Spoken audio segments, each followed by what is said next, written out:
as we were just discussing, you're currently in Spain, in your beautiful home and doing some incredible work that you've been doing in Spain. It's not the book that have brought us together. I do have that book. We'll get to this one.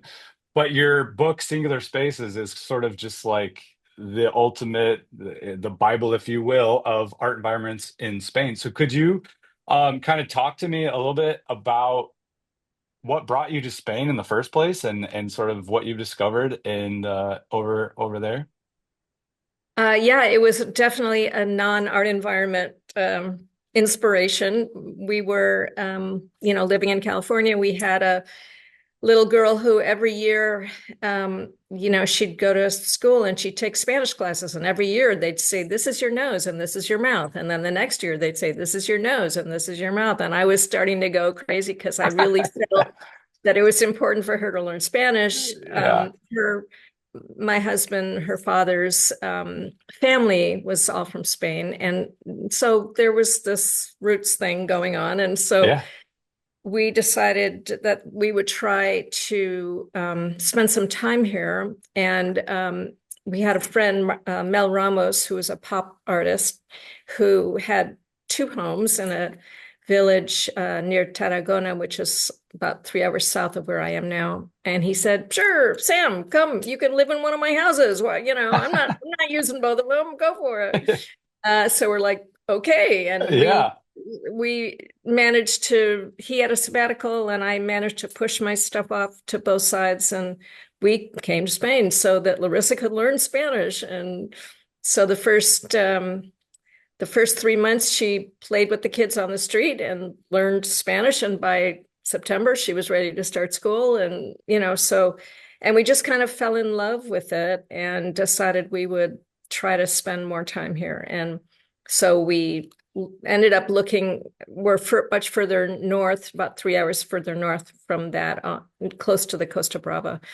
And yeah, just as I say, we spent many years restoring this house. And then in the process of really the first few months after we bought this house, we were just like doing a little sightseeing to see, what Hmm. our new area looked like. And went down the road, and there was Josep Pujula up in these towers, like 30, almost 100 feet up in the air. And I thought, oh my God, it's like Sabato Rodilla is up there doing these towers, Yeah. and stop the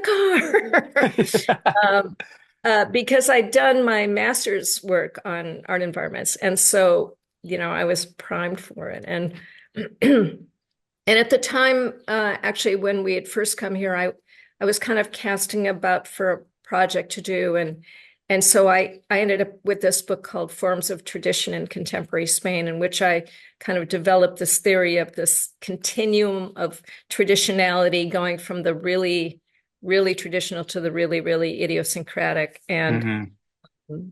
Pujula turned into my idiosyncratic guy, building this huge, phenomenal art environment.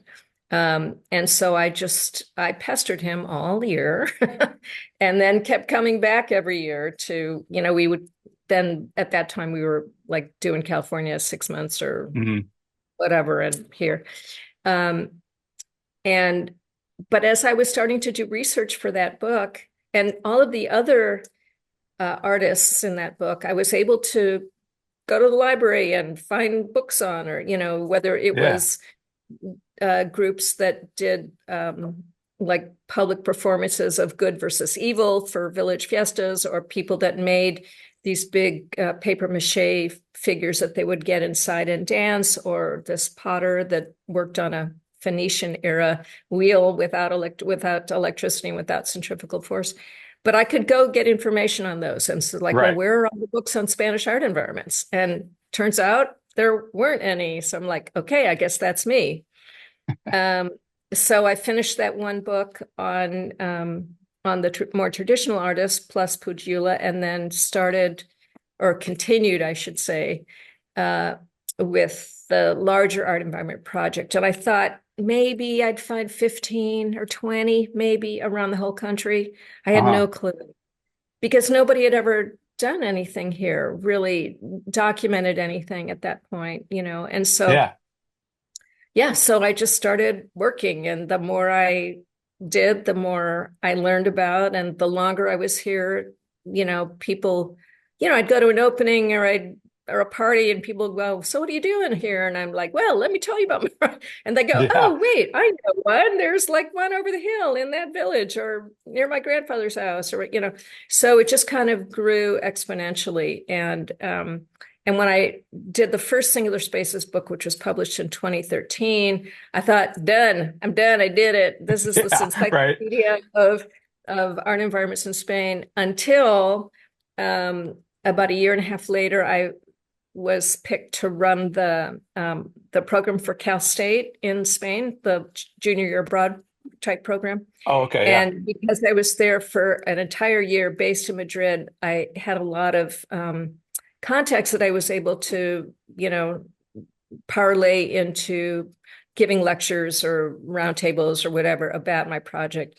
And in the same way, in every single instance, I'd go, "So, here's my big book. Anybody know anything that's not in here?" Ha ha, as if, right? Yeah. And Right. every single time somebody would raise their hand. So it was like, okay, I'm starting over here. Yeah. So there are 99 additional art environments in Singular Spaces 2, in addition to the 45 in the first one.